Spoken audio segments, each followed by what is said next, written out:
Chris, Ben, we're in the car. and in the same car. The same car. Don't worry, we have our masks with us. We do. We sanitized everything. We're not coughing or sneezing. No. No, we're Not. asymptomatic. Fever free.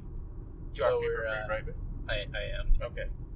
We're taking great precautions in order to bring you this Pop Story and Mini-sode. Yay! We took an impromptu 2 weeks off, which I take full responsibility for. And 3 weeks before that, we were doing this all by phone. So Yes. It's been a while. It's been a minute, but we're back, and we're talking about methods of reading and different reading techniques that we like to use. So I know some of you out there have probably been using some of your quarantine time, if you have any, to catch up on some of your reading or to tackle your reading list, and we want to give you a little inspiration and hear about some of your methods. So yes, after we posted this episode, please email us and Twitter us.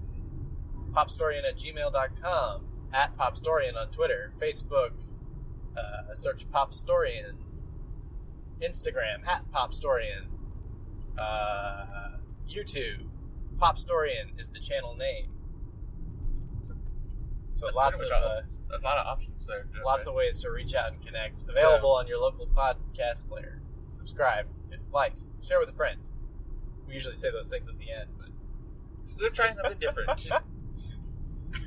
Actually, so we're going to start with talking about reading. There's a book I actually read to my children last night, and it's a Sesame Street book, Ooh. and it's Bert and Ernie, and Ernie wakes up and says it's different day, or we're going to wake up and do everything different.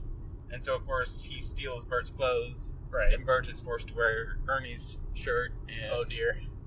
he puts his toothbrush in a different place, and they are forced to eat different things for breakfast. This sounds like some really lovable hijinks.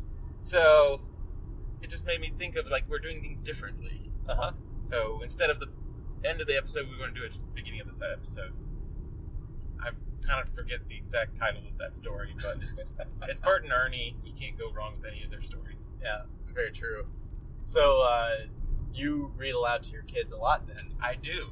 I read at least 2 storybooks a night, Uh-huh. and they're often request more, and often will request in the middle of the day as well. Nice. So we do read a lot of storybooks, and there's a lot of great children's literature out there. It's a great way to bond with your kids. Yeah, Now, your kids aren't at reading age. not yet, as my daughter says, she doesn't know words. So She's quite a talker, though. they both are now. Crossing the beautiful Shenandoah River. You've told everybody where we're at. Yeah, that's the game is up. Oh no. The jig is up. When you read to your kids, do you follow along with your finger? I don't actually. That's probably a good idea though. I don't know if it makes any difference at their age, probably. Seems like more of an older kid thing. Well, we have watched a show called Super Y. I don't know if you're familiar with I've PBS. heard of Super Y, It's a PBS yeah. show, and they will highlight words as they read. And my daughter loves that show, so Right. in fact, she's probably watching it right now. As nap time is supposed to be about sleeping. It's actually more about watching movies for her. Anyway, but they highlight words and they'll go across the page or screen. Nice. Now, do you ever read aloud for any other purpose? I find that I retain more information if I read out loud. Uh-huh. Interestingly enough, last night I had my history textbook that I was doing research for this coming episode of the 1980s, and my daughter saw me with my book. She's like, "Read that to me, Daddy." And so I proceeded to read about Grenada and foreign policy from the Reagan administration to my 3-year-old. How did she fare with that subject matter? Funny thing, she went to sleep fairly soon after that. Oh. So, An experience with which our listeners will be very familiar. yes.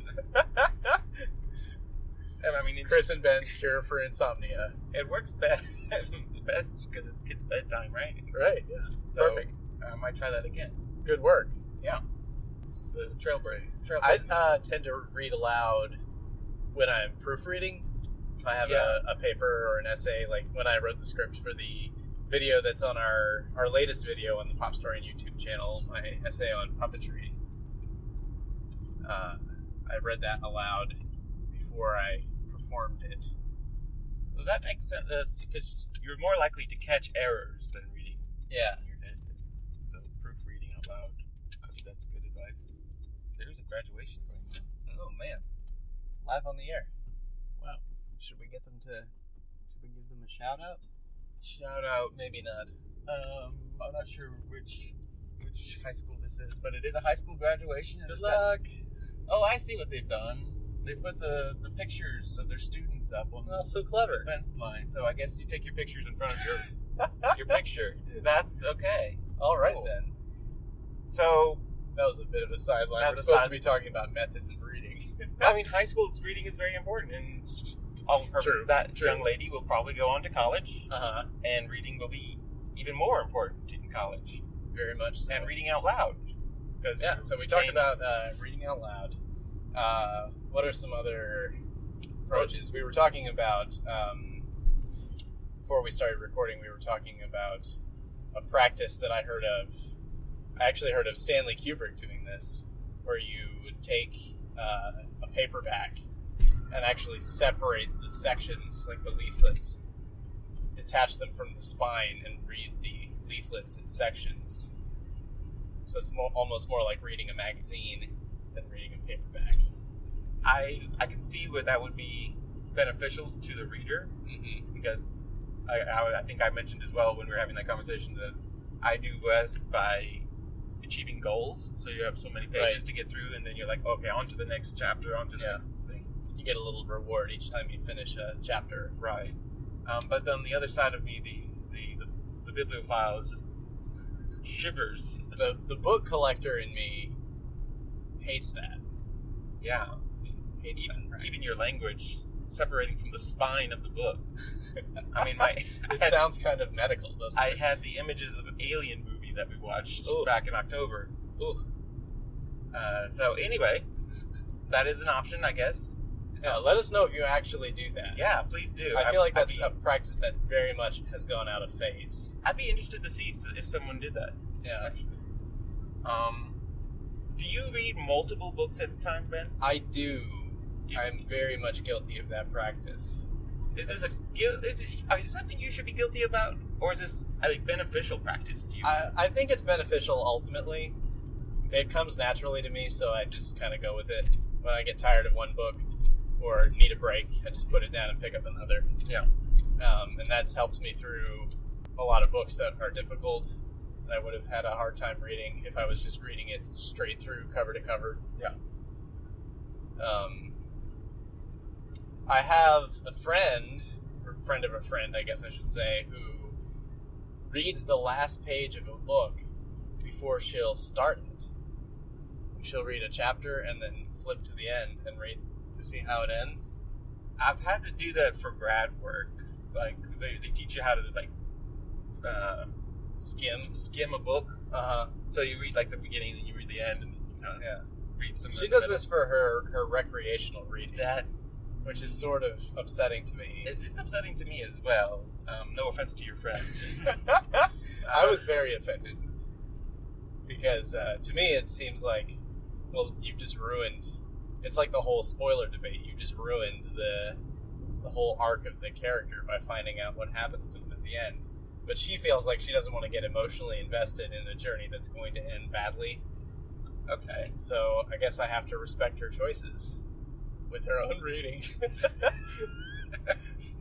But man, that's a tough one to swallow. I mean, I can see. I mean, you watched Memento, Right. so I mean, I feel like could be something along those lines. That would be interesting to try to read a book backwards and piece it together from reverse. I feel like you would have to tear the pages out of from the spine. Yeah. I wonder if anybody's done that. They've tried to Let us know put on that one. together a That's- novel. If you know of a novel that's written in reverse, let us know. I feel like there's got to be something. Yeah, out somebody's there. got to have tried that. Yeah. Have you ever tried? You've never tried reading a book backwards, though? No, Okay. I have not. I'm not that ambitious. physically, that would be difficult, I feel like. I have tried to skim books, and that's hard for me too. Now, I have read manga, and that, of course, is set up different. It's set up Right. backwards. Yeah, because of from right to left, Yeah, which is hard to get used to at first. yeah. I've never really attempted that seriously. Only come across short sections. Yeah. I have the Batman manga if you wanted to borrow. Oh yeah, that's right. There's another thing. I don't know. There's a lot of things. You read at a certain time. Oh, okay. You can tackle that angle of it. So, like, planning your reading, like if I read the Bible in the morning. Right. Right. Or do you read, like, say, the Bible or a more serious study in the morning, but then do lighter weight kind of reading at night? Do you avoid reading at night because it makes you sleepy? Generally speaking, I try not to read right before I go to bed. Okay. I mean, I do, because that's pretty much the only time I have right now to read. Mm-hmm. But I believe I've heard or I've read somewhere that if you read at night, like if you're studying for a test, Mm-hmm. you will lose a certain amount of comprehension of what you've read when you go to sleep. Interesting. So, Okay. like, if you read material for your tests and then you fall asleep, like the last 10 minutes or so, I forget the exact number that you've read, you lose that. Right. You don't retain that. Mm. So they recommend not studying before you go to sleep. Interesting. I wonder what that says about my nighttime reading. I love to read it at night because I feel there's no pressure.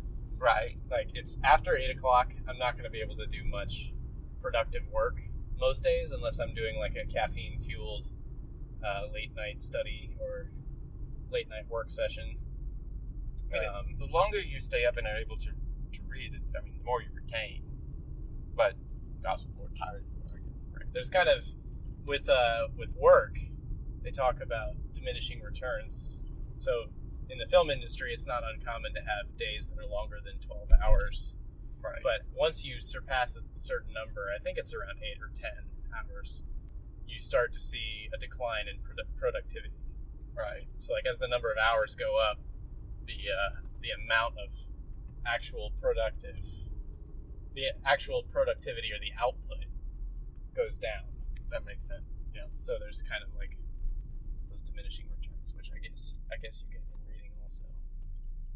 Or you feel like we've kind of covered. I think we've covered the big portions of this topic that we can talk about for a long time because we both like to read. There's other, they call them reading superpowers, I think, that people have. But we haven't covered speed readers either.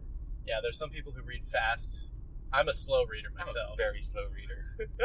I'm kind of overly meticulous. My wife makes fun of me for being so slow, actually. Yeah, she's a fast reader. Yeah. She's tackled a lot of hefty tomes in her day. Yeah. Look at this bridge. I know, right? It's like a tunnel. Fancy.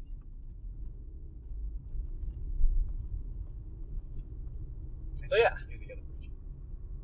Oh, more bridges. Someone in the middle of the river fishing. That would be fun. We should go fishing. We should fish while recording. Uh-huh. I feel like that could be dangerous. Fishing cast. Get it? Cast. I got it. Okay. All right. Well, we should wrap this mini up. When you just start throwing out those kind of jokes. Yes, exactly.